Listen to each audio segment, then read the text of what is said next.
हमारे आदरणीय महावीर सिंह जी,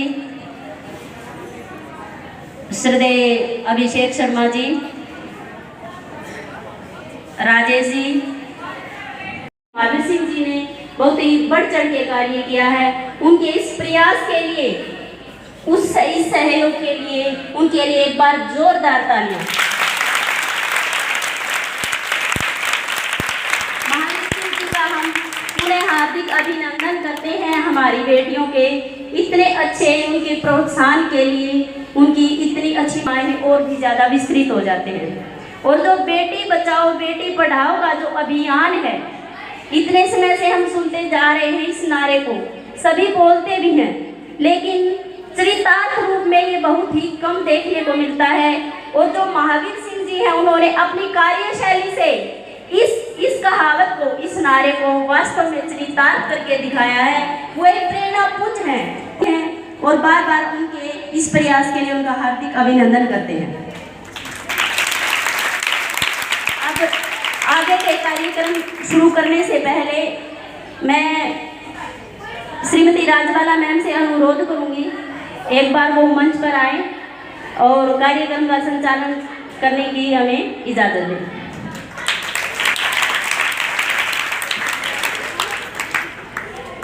महावीर जी, सबसे पहले तो आपका हम तहे दिल से धन्यवाद करते हैं, जो आप इतने अच्छे कार्यक्रम बार बार लेते आए करवाने का। जी धन्यवाद, आप सबका भी बहुत बहुत धन्यवाद, और विशेषकर अपने सोहन भाई का बहुत बहुत धन्यवाद। ये आज का क्या कार्यक्रम था जी, विस्तार से बताइए। जी, आज का 10वीं और 12वीं के जो फरमाना गांव के करीब 5 से 6 स्कूल हमारे गांव में हैं, सभी स्कूलों के बच्चे जो 80% से अबाउ नंबर लेके आए थे, उनको सम्मानित करने का कार्यक्रम था। आज ये प्रतिभा सम्मान समारोह रखा गया था और इसमें लगभग करीब 55 से 60 बच्चे हमारे 12th क्लास के हैं, जो लगभग 90% अबाउ नंबर लेके आए हैं, और इतने ही बच्चे 10वीं क्लास के हैं। तो टोटल मिला के 200 के आसपास जो बच्चे हैं आज फरमाना गांव के, जिन्होंने 10वीं और 12वीं में 80% से अधिक नंबर लिए हैं।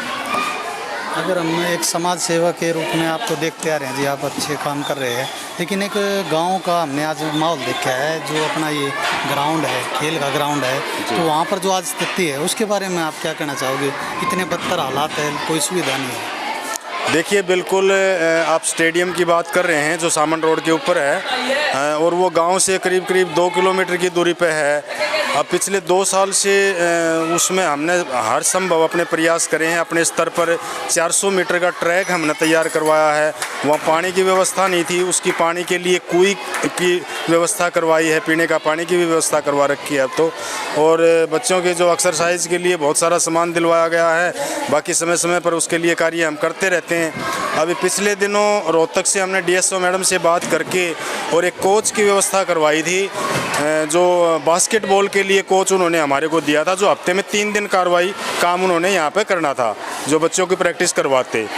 लेकिन कोच साहब ने पता नहीं कैसे, किन कारणों से यहाँ आनाकानी यहाँ आने में की, और यहाँ के जो हमारे प्रधान जी हैं गांव के, उनसे किस प्रकार से ये लिखवा लिया कि यहाँ कोच की व्यवस्था नहीं है।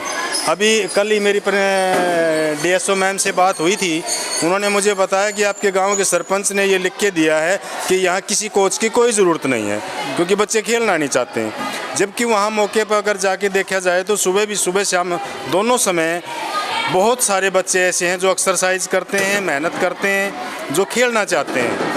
और कोच की तो ये बिल्कुल जो है ना, मुझे समझ में नहीं आया कि किस प्रकार से उन्होंने ऐसा लिख के दे दिया।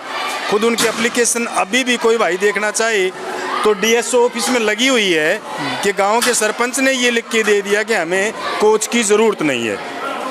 यदि बच्चे हमारे खेलने वाले नहीं हैं तो भी हम उनको प्रोत्साहित कर सकते हैं। अगर हमारे पास कोच है सरकार की तरफ से दिया हुआ, तो सरकारी संसाधन भी मिलेंगे, सरकार की तरफ से खेल का सामान भी दिया जाएगा यदि कोच होगा तो।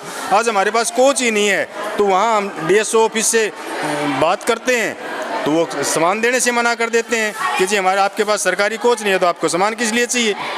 अगर हमारे पास सरकारी कोच होगा तो हमारे को सरकारी खेल का सामान भी मिलेगा और ज़्यादा बच्चे इससे जुड़ेंगे, खेल भाव से जुड़ेंगे उनका स्वास्थ्य ठीक रहेगा और वो और ज़्यादा एक्सरसाइज में हिस्सा लेंगे। हमारे चैनल के माध्यम से जो दर्शक है देखने वाले हैं उनको क्या संदेश दोगे कि आज जो ये प्रोग्राम किया था इसमें बच्चों ने इतने अच्छे अच्छे नंबर लेके गांव का नाम रोशन किया है, तो आप देखिए जी, आज के जो कार्यक्रम में है बड़ी खुशी हुई कि हमारे गांव के जो बच्चे हैं 97% नंबर लेके 10वीं और 12वीं में इतने अच्छे स्तर पर उन्होंने मार्क्स हासिल किए हैं। बड़ी खुशी है। और जो बच्चे छोटी क्लासों में थे उनको भी इससे प्रेरणा मिलेगी, उनको देख के वो भी आगे और ज़्यादा मेहनत करेंगे। और हमें भी ये लगा है, मैंने भी अपने स्तर पर ये विचार रखा है अपने गाँव वालों के सामने भी कि हम आने वाले समय में गांव में एक लाइब्रेरी की स्थापना करें और वो लाइब्रेरी हाईटेक लाइब्रेरी हो जिसके अंदर कंप्यूटर की व्यवस्था भी हो और हर क्लास का पूरा मटेरियल उसके अंदर हो। बच्चों की आगे 12वीं क्लास के बाद जो उनकी रोजगार के लिए या हाई उच्च शिक्षा के लिए जो बच्चा प्रतिस्पर्धा के लिए जो बैठता है तो उसकी भी उनको साथ के साथ तैयारी हो सके, इसके लिए बिल्कुल हम भरसक प्रयास कर रहे हैं। गांव वाले भी मदद कर रहे हैं और ज़्यादा मदद की मैं उम्मीद लगाए हुए हूं और बहुत जल्दी ही ये हम गांव में लाइब्रेरी की स्थापना करेंगे। धन्यवाद सर। स्वागत करती हूँ। और आजकल क्या है, बेटी पढ़ाओ बेटी बचाओ के साथ बेटी खिलाओ का नारा भी एक दिया है गवर्नमेंट ने। तो मैं ये कहना चाहूँगी कि आप पढ़ाई के साथ साथ थोड़ा खेलों में भी योगदान दें। और आपके यहाँ एक वॉलीबॉल का तो बहुत ही अच्छा सेंटर चल रहा है और हम उसके लिए हर उसमें योगदान देंगे आपको। आप आगे बढ़ो, उसके लिए प्रयास करो और हम आपकी हेल्प करेंगे हर जगह से। धन्यवाद। 12th क्लास की प्रीति को बुलाना चाहूंगी कि वो श्लोक उच्चारण के साथ इस कार्यक्रम का शुभारंभ करें। प्रीति 12th के लिए जोरदार तालियां हो।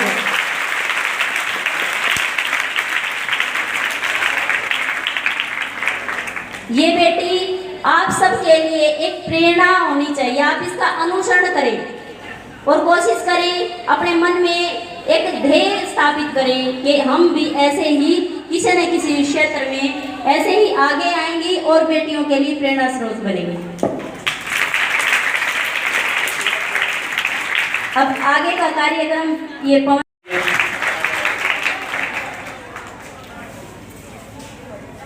इसी कड़ी को आगे बढ़ाते हुए मैं आज हमारे राजकीय कन्या प्रथम स्थान हासिल किया है, 482 अंक हासिल किए हैं 10वीं कक्षा। इसी कड़ी के साथ second position Chelsea daughter of Pawan जिन्होंने 92.6% अंक हासिल किए हैं 463 अंक 500 में से।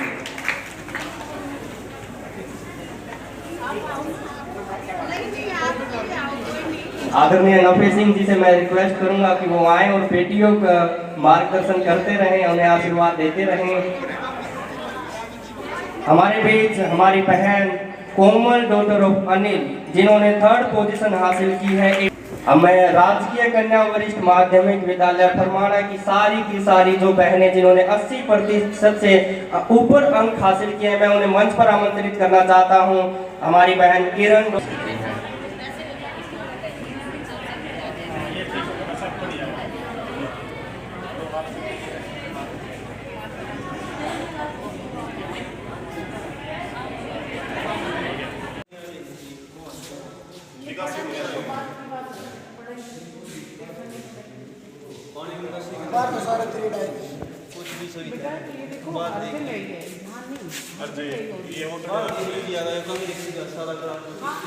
तो छोड़े ही हैं दरवाजे।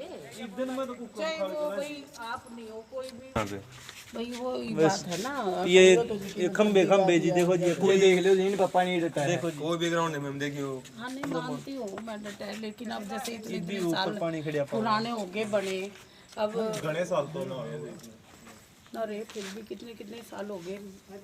बताओगे जो कर देंगे, अब बताएंगे कब। मनरेगा के लिए उन्होंने भेजा तो होगा वीडियो साहब ने तो पेड़ लगा भेजे, वन विभाग के भेजे सफाई के लिए भी।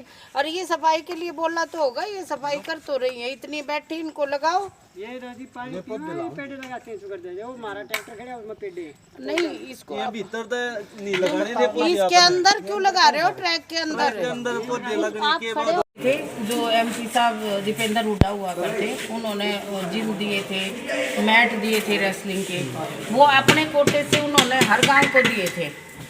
अब जब सामान आएगा, मैंने कह तो दिया, सामान आएगा तो आपको मिल जाएगा, आएगा तभी तो दे पाऊंगी ना मैं।